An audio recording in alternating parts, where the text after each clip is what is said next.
So another paper is that you've written, Spacetime is a New Frontier, Advanced Material with Applications in Physics, Engineering, Chemistry, and Cosmology.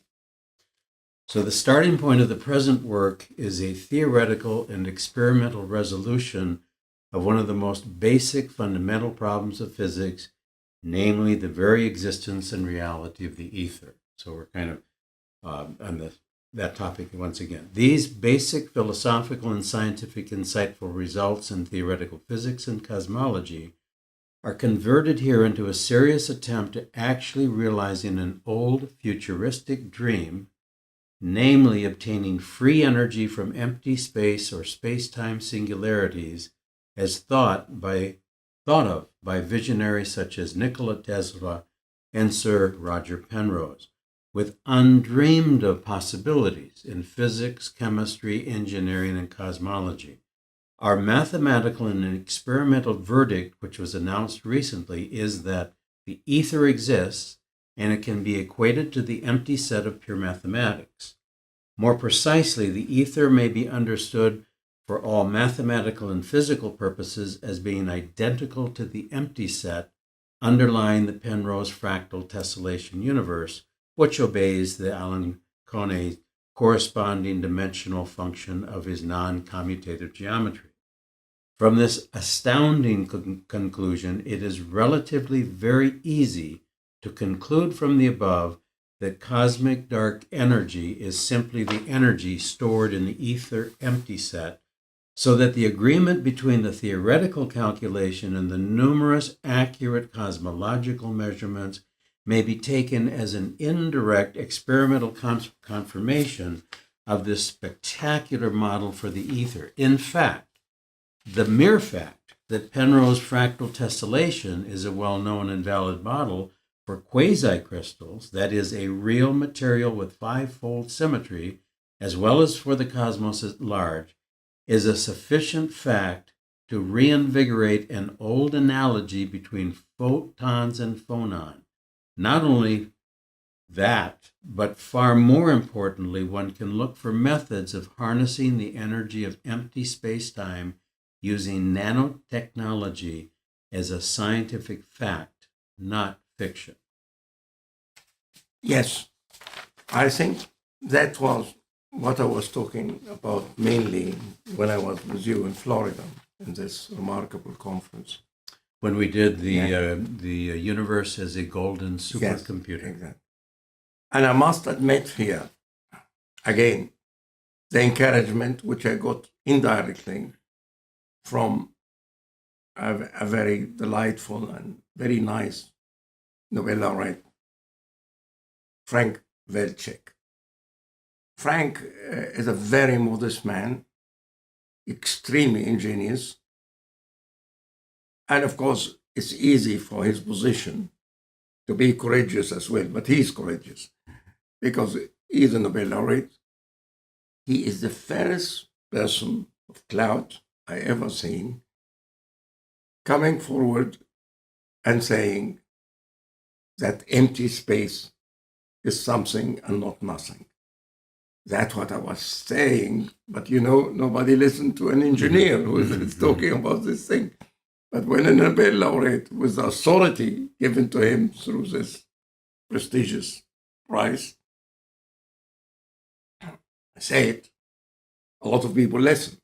Although nothing happened really, except I was encouraged. And I wrote the paper.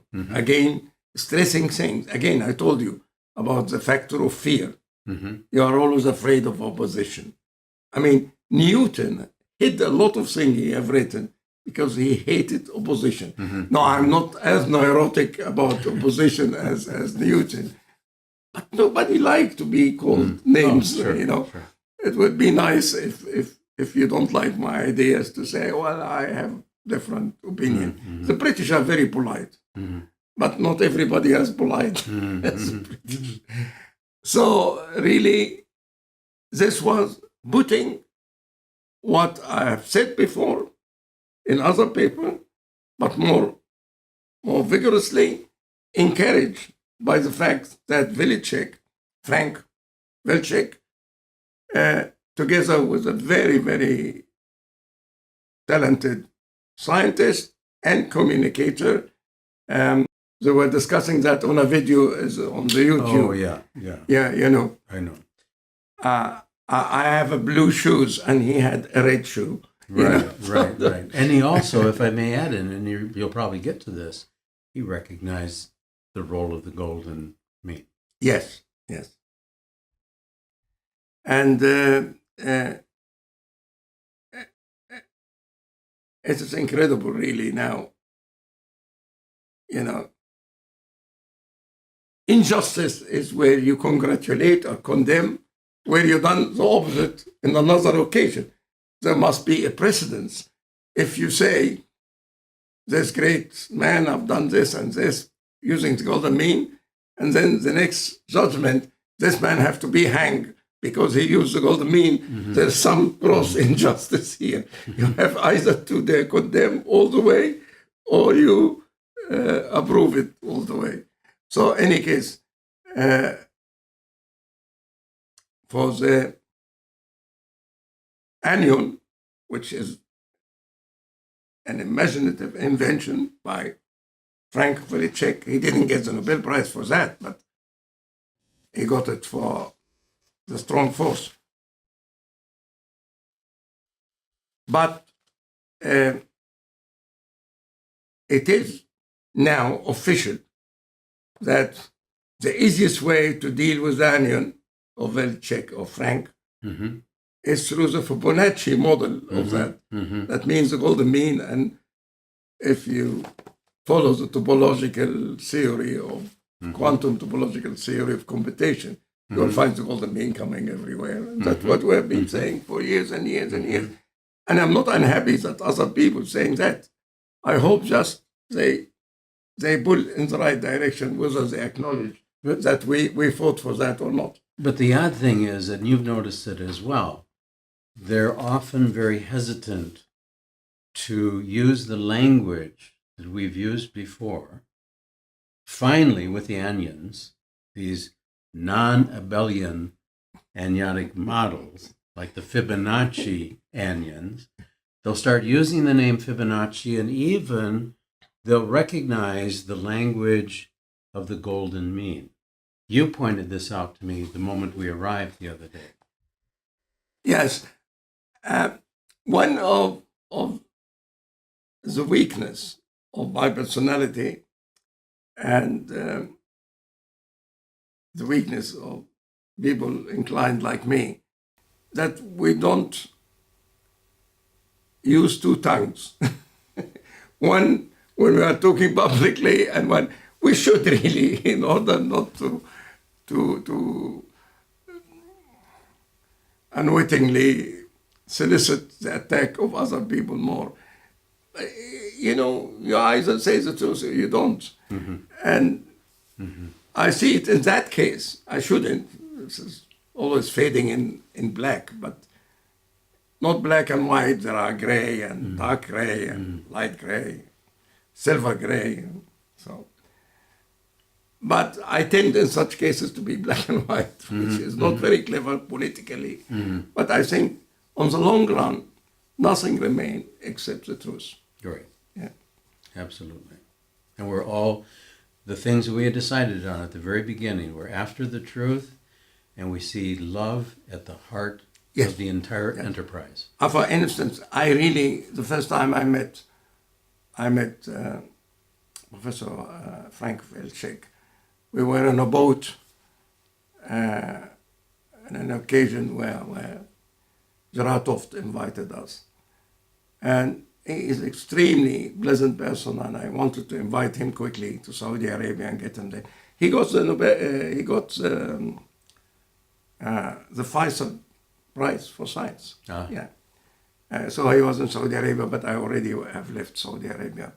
And I really intended to have more relation with him because he is pleasant to work with. He is a student, also very ingenious, more intense person, but very, very genius. And I should say, he helped me a lot with his theory of heteretic superstring, which is Nobel laureate David Krauss. David Krauss. Mm-hmm. I did immediately realize that dark energy is connected to the quantum wave in the sense of David Bohm. David Bohm. Mm-hmm. And my model could be rephrased in the language of David Bohm, but then the mathematics have to remain the same, because his notion were not as strict as empty set, zero set, something like that. But I knew exactly it's going to be roughly 4% to 96% dark energy, and 4% due to the quantum particle, which is the zero set. And the 96 is the quantum wave or the empty set. But I had also the benefit of an incredibly ingenious Israeli. He is actually from Ukraine, Dvoretzky, Ayreh Dvoretzky, whose son, as I mentioned yesterday, died needlessly in a war with Egypt. Dvoretzky was the president of the Weizmann Institute, one of the best universities in the world for research, particularly in chemistry. And there's my friend Itamar Procaccia work also, a very, very dear Israeli friend. Now, if you have something more than 4-dimensional manifold, then 96 of the volume will be at the surface, and 4% inside. Even if you know nothing, you know, boy, this is a model for the dark energy. But how can I discriminate between ordinary energy, pure dark energy, and dark matter? That would have never been able with these two models, except via the simplest way, via the work of David Krauss on a heterotic string. He had an incredible dynamic. He combined two theories which seemed they're successful each in its part, but he combined it in an imaginative way, which is very difficult to conceive anybody except David Krauss to come to it. And the carriage also. He had already the Nobel Prize, so he's not afraid. Fear sometimes becomes very destructive for innovation. There's something called the old string theory, not superstring, but string theory. It's called the bosonic string. It's being created by an Italian, Veneziano, and a Japanese-American, Nambu, who was a friend of Prigogine. They found only a bad thing about this theory, which explains the strong interaction. The strong idea is a strong force which is keeping things together.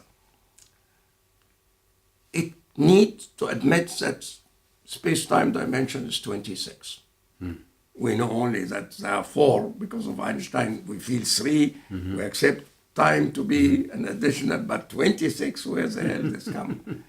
But it works. And when you do that, there's something called anomaly cancellation condition. Everything disappears, but you have to have 26. You don't see them, too bad. But result of experiment, any theory, become fine. But it didn't work for anything else. And then came Michael Green from Cambridge, and Schwartz from Celtic. I know them both personally. I met them in Alexandria. I met them also in other places. And I had a very, very engaging talk with Schwartz, who was really under attack at this time from everybody that superstring is nonsense. And he didn't care about it. So in any case, they had the superstring theory, which worked for all interaction. Bit complex. It needs a symmetry group called E8. It have 496 generator. symmetry group, E8, E8. So here comes the ingenuity of David Gross. He said, no, I'll combine both. This theory needed 10 dimensions, not 26. I'll combine both. 26 dimensions are running in this direction. They will be opposed by 16 dimensions running in this direction, and 26 minus 16, as everybody knows, is 10. Now, this was hard to take. It worked. And because of this division, I was able to devise a scheme to say, roughly, one from the 26, which is the largest dimension of all, I need 4 for space-time, to remain 22. That would be what I would divide with to get the percentage. I divide by 22. And now, the other one, I will write the 26 in a different way now. The 22 in a different way. I'll take 1 for ordinary energy. 5, Kelvin Klein. 5 for dark matter. And 16, I call them the 16 boson of David Gross for pure dark energy. And roughly then, but they are coupled. 1/22 give you really the 4% or 4.5%. 5 divided by 22 give you 22, roughly. Percent. Dark matter. Yeah. And 16/22 give you the rest, which is 73. 72. I couldn't, it was so lovely. I couldn't. So I really owe this heterotic string. They call them, in jest, but with a lot of love, the Princeton Quartet, because it was David Gross and 3 of his students who developed that. And it was such nice music. They call them the string quartet. The square. I'm very grateful to David Gross that he done this theory. I'm not sure he's grateful that I used it to calculate things like this, but that is a wonderful thing. He was thinking about something completely different than me, but he was right in his own right, and I'm right in my own right. And that is a wonderful thing. If you are right in your own right and he is right in his own right, you can combine things and you get something even better. This must have been back when both Garnet and I were invited to Alexandria. You gave your presentation. I remember your excitement because, you've been excited many, many times, but I remember that was very, very, a very special discovery. Yes. I couldn't sleep all night. And I jumped at about 5 or 6 o'clock. I wrote that. I knew it's right. And I couldn't wait to tell it to the whole world, Nobody can take that from you. Right. They can deny you whatever, but they cannot deny you the joy coming from inside. It's just, here you have a guy dying, and he's so happy that he is dying for somebody to live, to whom the bell tolls. When Gordon was his name, and he knew he can't save himself, and the fascists are coming, and he's killing, so that his beloved girl can go escape. There are certain things, no matter what it is, you will be happy.